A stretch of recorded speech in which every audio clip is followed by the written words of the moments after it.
The 1885 sandstorm sweeping in from the west toward the Texas borderlands didn't bring life. It brought only parched dust and the stench of lurking death. In the thick of the night, the wind howling through the crevices of Blackwood Canyon sounded like the wailing of lost souls. Cassian Vance crawled across the godforsaken ground, his skeletal fingers clawing into the jagged rock. Every slight movement sent a jolt of pain through his left flank, like someone was pressing a branding iron into his flesh. The bleeding had stopped long ago, not because the wound had healed, but because his body was running on empty. His tattered leathers, once the pride of a top-tier cavalryman, were now nothing more than rags caked in red dust and dried blood. He hadn't eaten in 4 days outrunning the hired guns of the House of Vane. 4 days of drinking stagnant filth from muddy wallows just to cheat his cramping stomach. A cowboy's honor, a soldier's pride, had all gone up in smoke at the Blackwood Bank, where he'd been framed as the mastermind of the bloodiest heist in the territory's history. Ahead, flickering through the blinding dust, was the silhouette of the Holloway Manor. It sat atop the hill like a lone fortress, cut off from the fake hustle and bustle of the town below. Rumor had it the owner, the widow Beatrice, was an iron lady with a heart of ice. But right now, to Cassian, it wasn't a manor. It was a long shot at a scrap of leftover bread. He used the last of his strength to scramble over the rotting timber fence. His worn-out boots made no sound. Cassian approached the house through the larder. The heavy oak door wasn't locked tight, a rare slip-up in this brutal country. He slipped inside, the thick darkness swallowing his vision. But his sense of smell suddenly became sharp as a razor. The scent of smoked bacon, barley bread, the smell of life. Cassian fumbled through the dark, his trembling hand hitting a wicker basket. He snagged a piece of stale bread. He shoved it into his mouth, tearing into it like a wild animal, ignoring his throat, which felt like it was being shredded by low-grit sandpaper. Next came a jug of cold water. He drank as if it were his last time on earth, water spilling from the corners of his mouth and soaking into his scraggly beard. But his ravaged body gave out on him. As soon as the bread hit his stomach, a violent wave of nausea hit. Cassian collapsed under the cold stone floor, his breath coming in ragged gasps. He lost everything he'd just swallowed, bile mixing with the bitter taste of shame. His head spun and spots danced before his eyes before the lights went out completely. Don't move unless you want your head blown open like a ripe melon.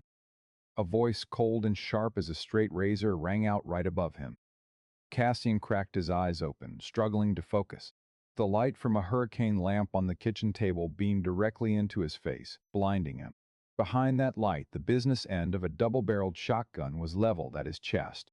Beatrice Holloway stood there, steady as a rock. She wore a coarse gray nightdress under a heavy wool cloak. Her chestnut hair was pinned up in a rush, revealing a sharp-featured face with high cheekbones and deep blue eyes that didn't flinch. She wasn't afraid. There was only hard-edged alertness and a hint of disgust at the mess on her floor. Cassian tried to brace himself to sit up, but the cold steel of the shotgun pressed hard into the hollow of his throat. I said, "Don't move," Beatrice repeated, her finger resting light but firm on the trigger. "Who are you? Who sent you here to prowl?" Cassian cracked a grimace, a pathetic excuse for a smile on his grime streaked face. His voice was a raspy growl, like gravel in a grinder. "Take a look at me. Ma'am, do I look like a man here for your gold, or a corpse looking for a hole to rot in?" Beatrice narrowed her eyes at the intruder. The lamplight gave her a clearer view of the man's sorry state. He wasn't packing heat. His gun belt was empty, the holster gone. The only thing in his hand was a breadcrumb. And the scent coming off him wasn't that of a killer. It was the smell of dried blood, clay, and pure, unadulterated desperation. "You an escapee?" she asked, her tone not dropping an inch. "Worse," Cassian wheezed, the pain in the side flaring up again. "I'm a runaway from Baron Vane's brand of justice." That name made Beatrice's trigger finger twitch ever so slightly. Not from fear, but from a deep-seated hatred. Baron Vane, the man who used political muscle and cash to choke the life out of Blackwood. And the same man who'd been trying to strong-arm her into giving up the Holloway estate for 2 years. "Vane," Beatrice muttered, her gaze shifting from his chest to the blood seeping through his shredded shirt. What'd you do to make him waste that much lead on you? I know things he wants buried, Cassian managed before a coughing fit took hold, racking his body. Fresh blood bubbled at the corner of his mouth. Beatrice stared at the man knocking on death's door at her feet. The logic of a woman alone in no man's land told her to pull the trigger and end the trouble, or at least toss him to the storm for the wolves to deal with. But the way he spat Vane's name with such venom, combined with his fatal wounds, sparked a different calculation in her mind. In this country, the enemy of my enemy is sometimes a godsend. Get up, Beatrice ordered, backing away a few steps but keeping her iron sights on him. If you don't want to bleed out on my kitchen floor, crawl into that cellar. You aren't handing me over to the sheriff, Cassian croaked. Beatrice flashed a cold smile, her blue eyes gleaming with a ruthless edge. The sheriff is on Vane's payroll. Handing you over is just giving that old man my land a day early. You're a wild card, stranger, and I never fold a hand until I know how to play it. Cassian used every last drop of grit to stand. He stumbled along under the eye of the shotgun. Every step felt like his soul was trying to check out. Beatrice led him down into a dark cellar, thick with the smell of aging wine and damp earth. She pointed to a corner where barley sacks were piled high. Lay low there. Don't try anything stupid. My hound is guarding the door, and he's not as nice as I am. She lied smoothly, though in truth her dog had been baited and killed by Vane's thugs a month ago. The moment his back hit the barley sacks, Cassian blacked out. He didn't care if the woman killed him in his sleep. For a wolf backed into a corner, a quiet cellar was worth more than a throne. Meanwhile, upstairs, Beatrice Holloway didn't go back to bed. She sat at the kitchen table, shotgun across her lap, eyes fixed on the window as the sandstorm began to die down. She knew that when the dust settled, Vane's headhunters would be out in force. She looked down at her hands that once belonged to the Eastern High Society, now calloused from shovels and steel. She needed a gunman, someone with nothing left to lose, and most importantly, someone with a blood feud against the man trying to break her. The thud of boots on the floorboards directly overhead jolted Cassian from his stupor. He opened his eyes, greeting the damp gloom of the cellar with a shallow, ragged breath. The pain in his side had dulled slightly, replaced by a stiff, numbing ache. He tried to move his wrists, and the dry, metallic clink of chains echoed through the room. Beatrice wasn't kidding about not trusting him. A heavy iron chain, the kind used for hitching cattle, was wound tight around Cassian's left ankle, the other end bolted to the oak pillar supporting the floor joists. He cracked a bitter half-smile. A once-decorated cavalryman, now being handled like a stray cur. The cellar door swung open, casting a jaundiced shaft of light from an oil lamp. Beatrice stepped down, a small wooden tray in one hand, her other hand never straying from the sidearm tucked into her belt. She set the tray down 2 paces from his reach and backed off, leaning against a wine barrel, watching him with a terrifyingly steady gaze. Eat, she commanded. Barley porridge and a bit of salt. Your stomach won't keep down anything heavier right now. Cassian didn't scramble for the food. He looked at the chain on his leg, then up at her. Isn't the hardware a bit much, ma'am? I can't even stand steady for 3 steps. In this country, 3 steps is all it takes for a cowboy to snap a woman's neck. We'll grab a letter opener, Beatrice replied, her voice flat as a prairie. I went through your gear. No iron, no blades, but your hands have the calluses of a professional gunslinger. You're no greenhorn Cassian Vance. Cassian stiffened at the sound of his name. You know, the wanted poster at the post office has a pretty shoddy drawing, but that X-shaped scar on your right hand is a dead giveaway. She pulled a folded sheet from her pocket and tossed it next to the porridge. $500. That's enough for a middle-class family to live high on the hog for a year. Why shouldn't I turn you in and use the bounty to pay off the bank? Cassian reached for the bowl, his hand shaking, but he kept it steady. He took a sip. The warmth of the barley sharpened his senses. Because if you do, Baron Vane will own this spread in less than a week, Cassian said between chews, his eyes locked on her. It doesn't want me swinging from a rope just yet. He wants me 6 feet under for good before I can tell anyone how he swapped the gold in the Blackwood crates before the heist even went down. Beatrice crossed her arms, her deep blue eyes narrowing as she weighed his words.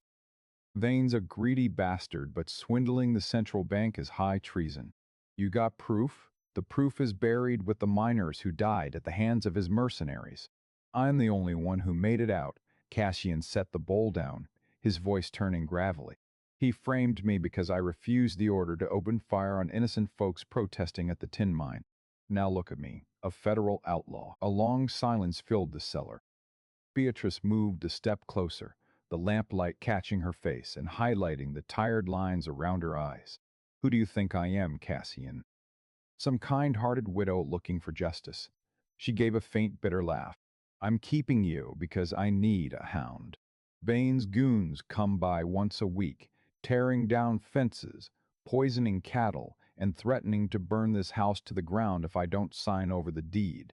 They know I'm alone. They know the sheriff will look the other way if shots ring out at the Holloway place. She stepped forward, pulled a key from her belt, and unlocked his shackle. The iron hit the stone floor with a heavy thud. Here's the deal. I patch you up, give you food and a bolt hole. In exchange, you're my shadow. You guard this ranch from the dark. If any of Vane's men cross that fence without my say-so, you have my permission to open fire. Cassian rubbed his bruised ankle, looking at Beatrice with newfound respect. This woman wasn't weak. She was standing in a den of wolves and was ready to use another wolf to hold her ground. And what if I take your horse and skedaddle the second I'm healed? He asked. Then I'll be the first one to put a bullet in your head, Beatrice replied, drawing her revolver and checking the cylinder with practiced ease right in front of him. And believe me, I don't miss. Besides, where would you go with that face? Outside Blackwood, you're just a dead man walking. Here, you've at least got a fighting chance to turn the tables. Cassian went quiet for a long moment, then held out his scarred hand. Deal. Beatrice didn't take it. She just stood up and grabbed the lamp. Your wound needs stitching. I've got hot water and a needle and thread ready upstairs. Move it if you've got the grit to climb the stairs. They headed up as the sun began to peek over the horizon, cutting through the early Texas mist. Beatrice led him to a small but clean attic room. She set the water down and began cleaning his wound with rock-cut whiskey. Cassian gritted his teeth, cold sweat breaking out on his forehead as the sting bit into his torn flesh, but he didn't make a sound. You've got a high pain threshold, Beatrice remarked as she started threading the needle through his skin. My husband, he was a military man, but he'd holler if he just got a splinter in his thumb. How long's he been gone? Cassian asked to drown out the pain. Beatrice's hand faltered for a split second. 2 years. Folks say I poisoned him to get the inheritance. That's why the whole town gives me the cold shoulder. But the truth is, he died from the bottle and the foul moods brought on by the war. Vane used those rumors to isolate me, making sure I had no one to lean on. Right then, the thundering of hooves echoed from the trail leading to the estate. Beatrice immediately blew out the lamp, signaling Cassian to get down on the floor and tuck into the shadows behind an old wooden chest. She moved to the window, peering through the thin curtain. Down in the yard, 3 men on horseback were strutting to a halt. They wore dusty dusters, sidearms slung low, their faces marked with the cruelty of hired muscle. Leading them was a man with a scraggly gray beard, someone Cassian recognized instantly.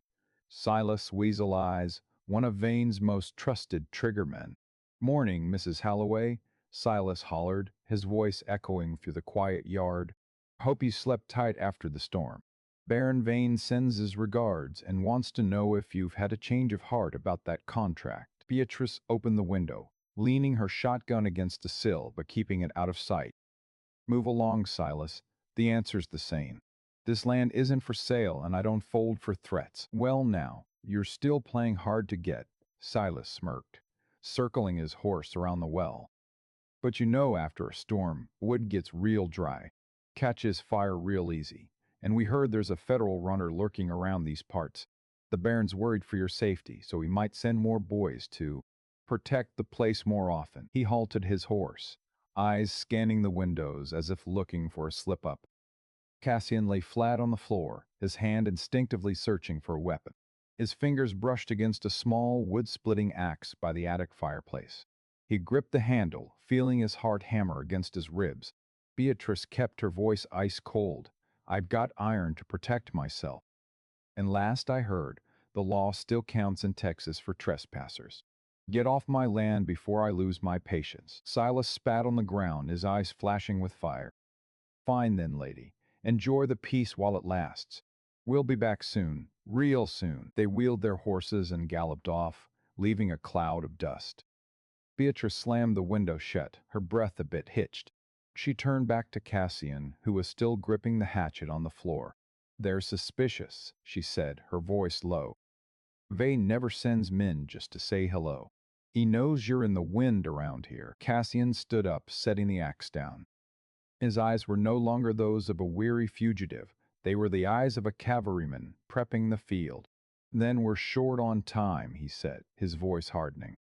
"If you want me to hold this line, I need a proper piece of iron, some oil to clean it, and I need to know every nook and cranny of this spread. Hide and seek is over, Beatrice. Now it's hunting season." Beatrice looked at him for a long beat, then nodded. She walked over to a wall painting and slid it aside to reveal a hidden niche. Inside sat a gleaming 1873 Winchester rifle and 2 boxes of shells. "This was my husband's. He never touched it after he left the service." She handed the rifle to Cassian. "Keep it, but remember every round you fire has to count. I haven't got any to waste." Cassian took the rifle, the heavy, solid feel of the cold steel making him feel alive again. He started stripping it down to check the action, his movements so fast and practiced that Beatrice couldn't help but look on in surprise. He ran a hand over the walnut stock, feeling the familiar grit of the wood. His body was still wrecked, but the moment he felt that cold steel, the instincts of a man born in gunsmoke surged back, drowning out the stinging bite of his fresh stitches. Beatrice didn't say a word. She quietly left and returned 10 minutes later with a more substantial spread, a slice of golden toast, a few strips of pan-seared bacon, and a cup of black coffee strong enough to float a horseshoe. "Eat," she said, her voice losing some of its edge but still keeping a healthy distance. "I don't need a guard passing out the second he picks up a rifle." Cassian didn't argue. He ate with a steady focus, forcing himself to chew thoroughly so his body could soak up every bit of fuel. The hot coffee slid down his throat, bringing back the clarity he'd lacked for days. When he finished, he stood up and pulled on Beatrice's husband's old coat. It was a bit roomy in the shoulders, but it did the job of hiding the stark white bandages underneath. "Show me the layout," Cassian said, checking the ammo pouch at his hip. "I need to know where the chinks in the armor are in this house." They stepped out onto the porch just as the morning sun began to bake the dust left over from the storm. The Holloway estate was vast, but decay clung to every inch of it. The pastures that should have been lush were dotted with scorched yellow patches. A long stretch of the paddock fence had collapsed, and the irrigation trenches from the main well were choked with rock and silt. "They're bleeding me dry," Beatrice said, pointing toward the uprooted boundary markers. "First the livestock, then the water. Vane wants me so broken that I'll crawl to him and beg him to take this land for pennies on the dollar." Cassian stopped by the stables. A dark bay mare was whinnying nervously, her eyes rolling. He approached slowly, no sudden moves, holding out his hand with the X-shaped scar. He hummed a low, wordless tune, a language known only to those who'd spent half their lives in the saddle. The animal eventually settled, letting him stroke her bridge. "She's starving and spooked," Cassian noted, glancing at the empty manger. "Just like you and me, Beatrice." Beatrice crossed her arms, leaning against a rotting post. "You seem to get animals better than people." "Animals don't lie," Cassian replied, his voice dropping. He pulled a hand-rolled smoke from his pocket and lit it. "They don't set up their own kind for gold, and they don't pin a murder on a man just for doing his job." Throughout that morning, Cassian got to work. He wasn't just a guard. He became a silent handyman. He hammered fence rails back into place and used a spade to clear the trenches leading to the barns. His movements were slow because of the wound, but dead on. Beatrice watched him from a distance from the kitchen window or the porch. She saw how he paused to check the wind, and how he set heavy iron leg traps along the blind paths behind the cactus scrub places a pro trigger man would use to sneak up on the house. By afternoon, as the heat began to let up, Cassian found Beatrice behind the house at the large stone laundry tubs. She was using a heavy wooden brush to scrub red dust out of bedsheets. Sweat matted the stray hairs at her temples, and her face was flushed from the sun and sheer grunt work. "Let me take that," Cassian said, reaching for the brush. "I've got it," Beatrice snapped, her blue eyes flashing with pure stubbornness. "You have your job. I didn't hire a houseboy." "You didn't hire anyone, Mrs. Holloway," Cassian said evenly, taking the wooden ladle to douse the stone with water anyway. "We're allies, and a healthy ally's better than one worked into the ground." Beatrice stiffened, then sighed, letting him help wring out the heavy fabric. In the silence of the late afternoon, the sound of splashing water and cloth on stone created a strange, peaceful rhythm. "Why do you care?" Beatrice asked suddenly, her eyes fixed on the distant Blackwood Mountains. "You could have taken that Winchester and hightailed it the moment my back was turned. With your skills, you could be across the border into Mexico and starting over." Cassian paused, looking down at his hands that had tasted blood, but also hands that had pulled children from the fires at the tin mine. "I'm done running," he said, his voice hard as cold-rolled steel. "If I keep running, I'll always be the thief Vane made me out to be. I'm not staying for your ranch, Beatrice. I'm staying because I want to see the look on Vane's face when he realizes there are things money can buy. A man's pride is one of them." Beatrice looked at him, and for the first time, the suspicion in her eyes gave way to something deeper kindred spirits. She saw herself in him, someone backed into a corner who still refused to take a knee. That night, they didn't eat in the cellar. Beatrice set the table in the kitchen. The oil lamp cast their shadows against the white lime walls. Dinner was simple potato soup and cornbread, but the air was less thick with tension. Cassian pulled a small object from his coat pocket and slid it across the table toward Beatrice. It was a crude handkerchief, embroidered with blue thread, old but clean. "It was my mother's," Cassian said shortly, seeing her surprise. "She gave it to me before I joined the cavalry. It's the only thing I managed to keep after the Blackwood job. You stitched me up. Consider this a thank you, even if it ain't worth a lick." Beatrice picked up the cloth with trembling fingers.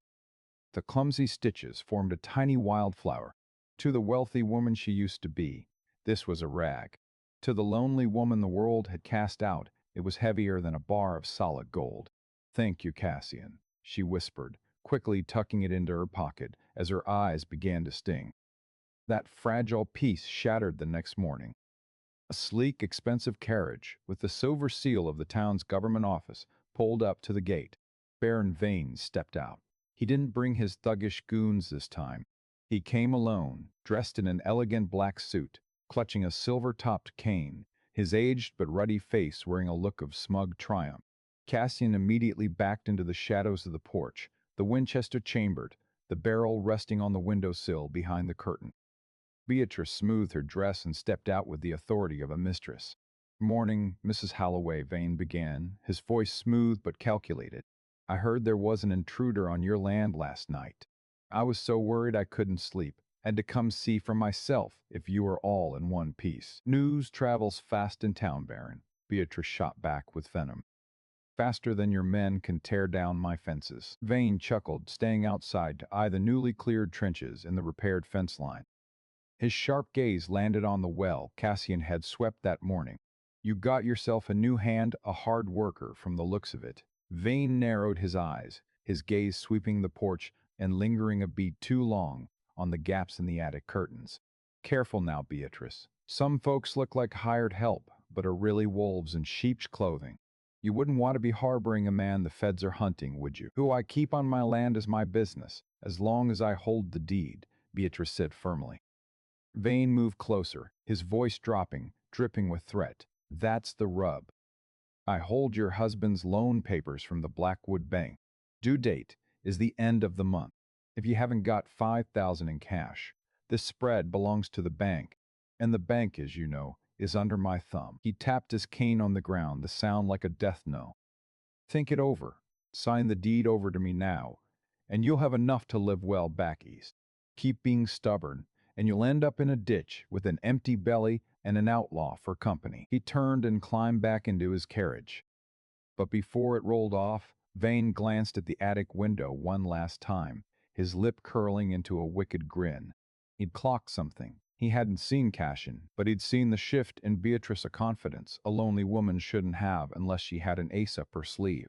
Once the carriage was gone, Cassian stepped out onto the porch. His face was gray with rage and worry.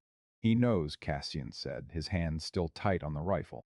"And he isn't going to wait until the end of the month." Beatrice looked at him, her shoulders shaking slightly, but her eyes still burning. $5,000. That's an impossible sum." "No, it isn't." Cassian looked her dead in the eye. "The gold he stole from the bank is still in this town somewhere. I know how to find it, Beatrice. If he wants to play for keeps, we're going to show him what a real fire looks like." The sky above the Holloway spread had traded its midday azure for a dismal bruised crimson, looking for all the world like a blood stain spreading across an old silk sheet. Cassian stood atop the ridge behind the stables, squinting at the dead-end road leading from town. A massive dust cloud choked the horizon. That wasn't a natural dust devil. It was the rhythmic thrum of over 20 horses galloping at full tilt. "They're here," Cassian said, his voice so level it even unsettled him. He turned to Beatrice, who stood beside him with her shotgun notched against her shoulder. "You remember the drill? Never stay rooted in one spot too long. When you see the east side light up, fall back to the attic immediately." Beatrice nodded, her lips pressed into a hard line. The frail Eastern socialite was gone. Her dress was smeared with gun oil and grit, her blue eyes now as cold and sharp as honed steel. "I've got the kerosene jugs ready in the West Hall. One spark, and that wing becomes no man's land." Cassian didn't burn another second. He lunged down the slope, vaulting the newly repaired fences. He knew he couldn't go toe-to-toe with 20 gunmen in a fair fight. This was his turf now, or at least, he'd memorized every inch of it over the last few days. He tucked heavy iron traps along the brush blinds, and more importantly, he buried 3 crates of blasting powder under a thin layer of grit at the main gate, wired to a long fuse leading straight into the stables. The thunder of hooves cut out abruptly 50 yards from the gate. Baron Vane led the pack, but he wasn't sporting a suit this time. He wore a dusty duster with a silver-plated six-shooter at his hip, his aged face twisted with cruelty in the fading light. Silas Weasel Eyes stood flanking him, clutching a repeater. "Cassian Vance!" Vane hollered, his voice booming through the stillness. "I know you're listening. Step out here like a soldier, or I'll burn this whole godforsaken ranch to the ground and leave you and that woman to rot in the ashes." The only answer was the wind whistling through the prickly pear. "Light 'em up!" Vane barked at Silas. Instantly, 3 gunmen notched arrows wrapped in oil-soaked rags, firing them straight into the dry hay loft behind the house. The flames licked the straw and roared to life. Black smoke billowed up, killing the visibility. This was exactly what Cassian was waiting for. As Vane's crew spurred their horses through the main gate, thinking the defenders were panicked by the fire, a bone-shaking explosion ripped through the air. Grit, rock, and timber shrapnel from the powder crates sprayed into the sky. The lead 3 horses buckled, throwing their riders into the dirt. The screams of men tangled with the terrified neighing of animals, creating a scene of pure bedlam. "Open up," Cassian roared from behind the timber of the stables. A round from his Winchester slammed into the chest of a man reaching for his sidearm. Simultaneously from the attic window, a shotgun blast barked out. Beatrice had dropped another hired gun trying to slip through the back. The fight turned into a suffocating game of cat and mouse in the thick smoke. Cassian moved like a wraith between the outbuildings. He used his knowledge of the terrain to pick off targets with dead-eye precision before vanishing before they could pin him down. He wasn't just shooting to kill, he was shooting to rattle him. Every time one of Vane's men bit the dust, the panic spread through their ranks like wildfire. But the sheer weight of numbers began to tell. Silas Weasel Eyes was a seasoned dog of war. He spotted Beatrice's position and ordered a fire team to concentrate their lead on the attic. "Beatrice, get clear!" Cassian bellowed as Lead shredded the wooden frame where she stood. He broke cover, snapping off 3 rapid shots to draw their fire. A bullet grazed his bicep, blood beginning to soak his old coat. But Cassian didn't skip a beat. He hurled a kerosene jug into the center of Sila's group, creating a wall of fire that cut them off from the main house. Amidst the sea of flames and gray smoke, Baron Vane appeared. He stood there eerily calm, clutching his silver-plated revolver. He wasn't spraying lead. He was biding his time. His eyes locked onto Cassian as the latter tried to bolt across the yard toward Beatrice. Finally, face to face, you washed-up cavalryman, Vane sneered, his voice cutting through the crackle of the fire. You think you can save her? Look around, Blackwood is mine. The law is mine. Your law is written in the blood of miners, Vane.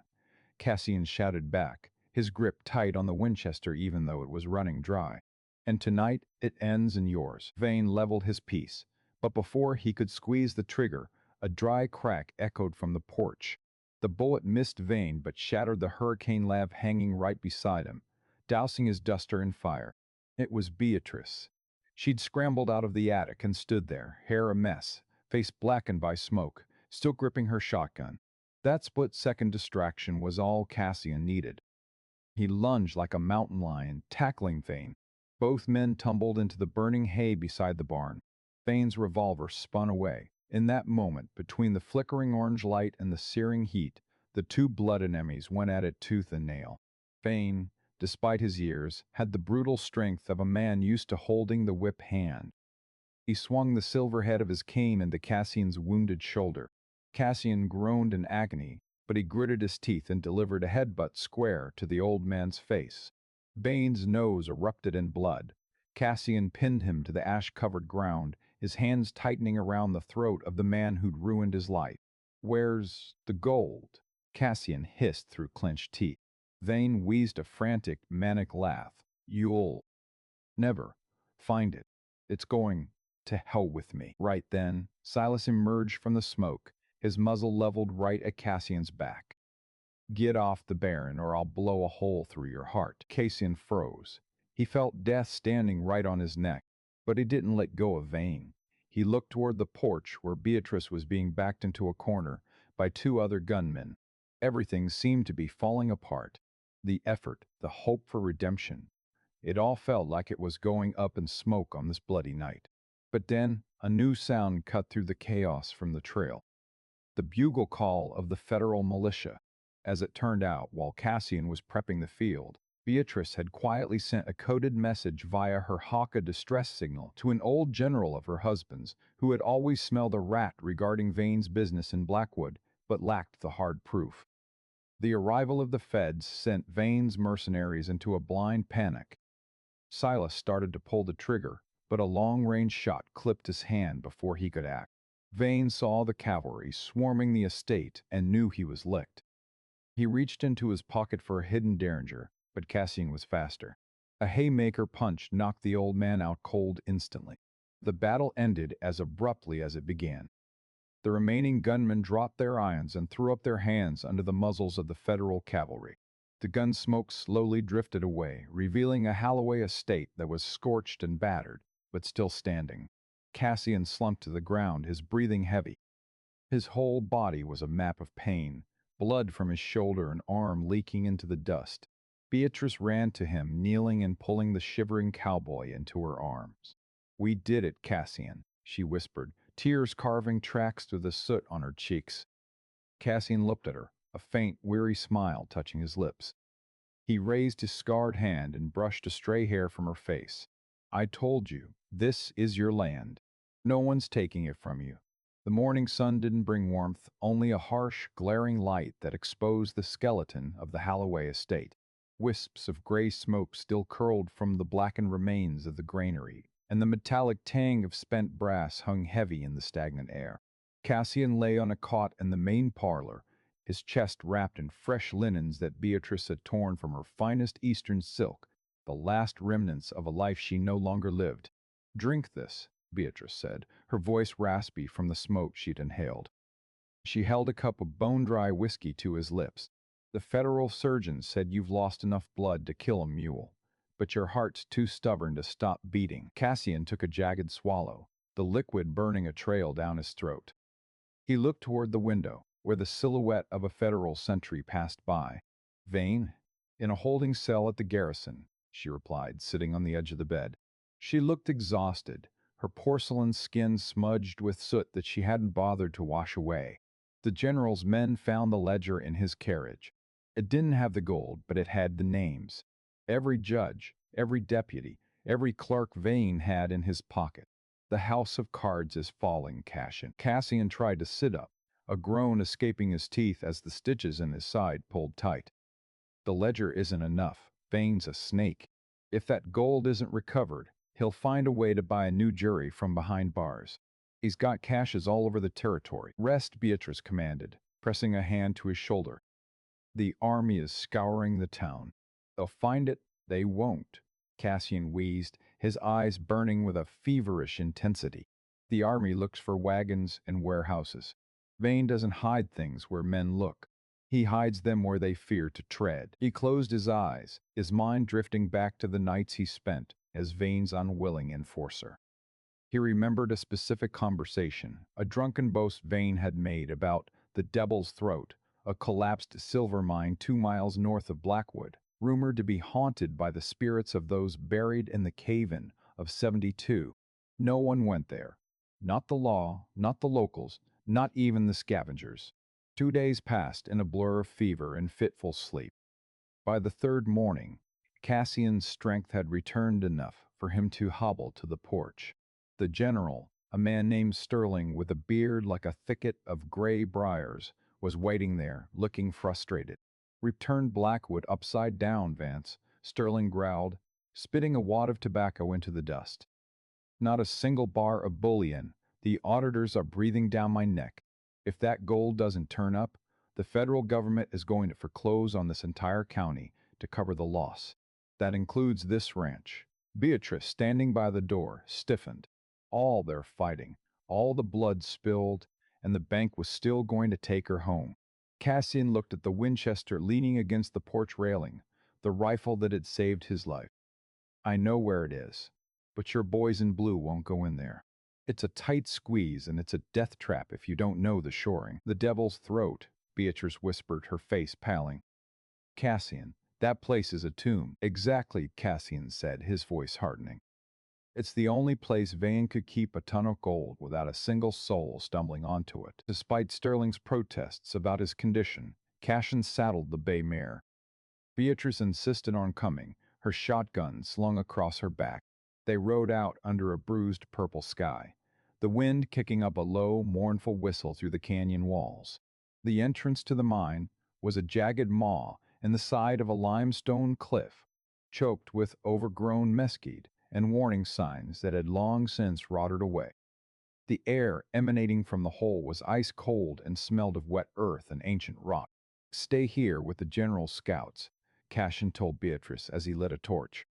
"Not a chance," she replied, stepping into the darkness beside him. "This started on my porch. It ends when I see that gold with my own eyes." They moved deeper into the mountain. The walls pressed in, the ceiling dripping with mineral-rich water that looked like tears in the torchlight. Cassian navigated by memory and instinct, feeling for the slight tremors in the ground that signaled unstable rock. They reached the central chamber, a vast cavern, where the old tracks for the ore carts ended abruptly at a wall of rubble. Cassian moved his torch along the floor, spotting something that didn't belong, a series of fresh scuff marks in the thick dust. "Behind the collapse," Cassian muttered. He found a narrow crevice, barely wide enough for a man. He squeezed through, his breath hitching as the jagged stones scraped against his healing wounds. On the other side, the torchlight hit a sight that took his breath away. Dozens of heavy wooden crates, stamped with the seal of the United States Mint, were stacked neatly against the back wall. One had been pried open, revealing the dull, heavy glint of gold bars. "We found it," Beatrice whispered, her voice echoing in the hollow space. But the triumph was short-lived. A rhythmic clicking sound, the unmistakable sound of a hammer being cocked, rang out from the shadows. "I figured you'd be the only one smart enough to find the stash, Vance." Silas' weasel eyes stepped into the light. His hand was bandaged from the gunshot wound he'd taken during the raid, but his other hand held a Colt Peacemaker leveled directly at Cassian's head. He wasn't alone. Two of Vane's surviving loyalists emerged from the gloom, rifles raised. The feds missed a few of us in the confusion, Silas sneered, his eyes darting greedily toward the gold. Vane is done for. He's a dead man walking. But this gold? This is a one-way ticket to a new life in South America. All we had to do was wait for someone to lead us past the booby traps. You won't make it out of the canyon, Silas, Cassian said, his voice low and steady, though his hand shifted toward the knife hidden in his boot. The general has scouts at the entrance. Then we'll wait him out, Silas countered. Or we'll use the back ventilation shaft. But first, I think I'll settle the score for my hand. The tension in the cave was a physical weight. The torch in Cassian's hand flickered, casting long, dancing shadows that looked like specters on the walls. Silas, Beatrice spoke up, her voice surprisingly calm. Look at the ceiling. The gunmen instinctively glanced up. The vibration of their voices, combined with the unstable nature of the devil's throat, had caused a web of cracks to spread across the main support beam directly above the gold. One shot in here, and the whole mountain comes down on us, she said, her eyes locked on his. You want the gold? Take it. But you'll be buried in a golden coffin. Silas hesitated, his gaze flickering between the gold and the precarious rock above. That split second of doubt was all the opening Cassian needed. He lunged, kicking the torch toward the feet of the other two gunmen. The cavern erupted into chaos. Cassian tackled Silas, the two men crashing into the crates of gold. A shot went off, the roar deafening in the enclosed space, and a shower of dust and pebbles rained down from the ceiling. Beatrice didn't use her shotgun. She swung it like a club, knocking the rifle out of the hand of the second gunman. Cassian and Silas rolled across the uneven floor, a desperate, silent struggle for the peacemaker. Silas was younger and uninjured, but Cassian was fueled by a decade of suppressed rage. He grabbed Silas's bandaged hand and squeezed with everything he had. Silas let out a choked scream, his grip on the pistol loosening. Cassian wrenched the gun away and landed a heavy blow to Silas' temple. The gunman went limp. Cassian! The roof! Beatrice screamed. The support beam groaned to sound like a dying giant. Large chunks of limestone began to tumble from the ceiling. Move, now! Cassian grabbed Beatrice's hand, hauling her toward the crevice. They scrambled through the narrow opening just as the central chamber collapsed, with a thunderous roar that shook the very foundation of the mountain. A cloud of thick, choking dust billowed out, chasing them as they ran back through the tunnels toward the entrance. They burst out into the cool evening air, collapsing onto the scrub brush, gasping for breath. A moment later, the general and his men came running up, rifles drawn. What in the hell happened down there? Sterling demanded. Cassian sat up, wiping the gray dust from his face. He looked at the collapsed entrance of the mine. The gold was back where it started, buried deep in the earth. But this time, it was under 1,000,000 tons of rock. It's gone, Cassian said, his voice flat. Silas and his boys tried to jump us. The mine gave way. Sterling looked at the sealed maw of the cliff and cursed, a long string of profanity that lasted a full minute. All that lead, all that blood, for nothing? Not for nothing, Beatrice said, standing up and brushing herself off. She looked at the general with a newfound iron in her gaze. Vane's men are dead or captured. The ledger proves his crimes, and if the gold is buried where no one can touch it, then Vane can't use it to buy his way out of a noose. The debt is settled, General. One way or another. The ride back to the Holloway estate was silent. The moon hung low and silver over the Texas plains. When they reached the porch, Cassian dismounted, his body screaming in protest. He looked at the house, the bullet holes in the walls, the charred wood of the barn, and then he looked at Beatrice. I'll be moving on tomorrow, Cassian said, his eyes fixed on the horizon. The feds will want a statement, but after that, a man with my face doesn't stay in one place too long. Beatrice stepped closer, the light from the parlor window catching the blue thread of the handkerchief she still carried in her pocket. The ranch needs a foreman, she said softly. Someone who knows how to fix a fence, someone who isn't afraid of wolves, and someone who knows that sometimes the only way to find peace is to stop running. Cassian looked at the X-shaped scar on his hand. For the first time in 10 years, the weight in his chest felt a little lighter.